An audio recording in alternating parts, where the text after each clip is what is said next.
The Tale of the Smiling Face of the Yellow Man, a short story by Noel Hutchison.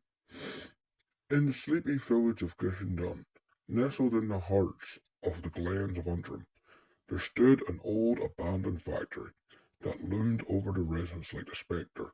The once thriving textile mill had been shut down for decades, its grandeur and beauty slowly being consumed by the passing of time.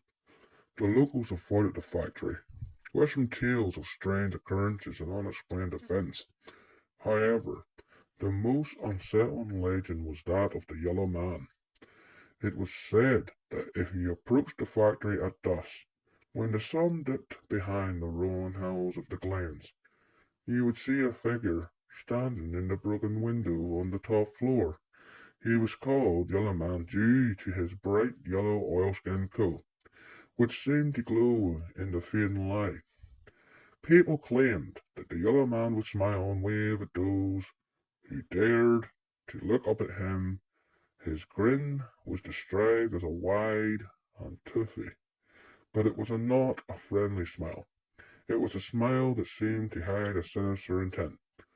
One stormy evening, a group of brave teenagers from the nearby town of Ballycastle decided to explore the abandoned factory, hoping to catch a glimpse of the Yellow Man. As they approached the entrance, the wind died down, and an unsettling silence fell over the group. Suddenly a loud crack of thunder boomed through the air, and then the teens looked up to see the Yellow Man standing in the window. His bright yellow coat seemed to radiate an otherworldly glow, and his smile was even wider and more menacing than they had imagined. The group froze in terror as Yellow Man began to wave at them. His arm moved in a swift, jerky motion, as if he was a puppet on a string. One of the teens, a quiet and reserved girl named Neve, felt an inexplicable pull towards Yellow Man. She began to walk towards the factory, her friends calling out to her in alarm. As Neve approached the entrance, Yellow Man's smile grew even wider. He beckoned her to come closer, his eyes glittering with a malevolent light. Neve's friends tried to grab her, but she shook them off.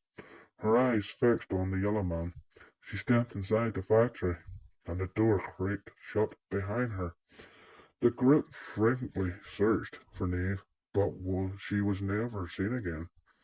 The next morning, the PSNI found her car parked outside the factory. The engine was still running. Some say that on certain evenings, when the sun dips behind the glens, you can still see Yellow Man standing in the window, his bright yellow coat glowing with an otherworldly light.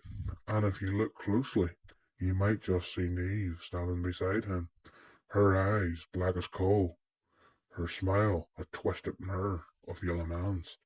So, if you ever find yourself in Gushendam, be sure to avoid the old factory, especially at dusk, for in those crumbling walls, Yellow Man waits, his smile spreading wide, his eyes glimmering with a sinister light.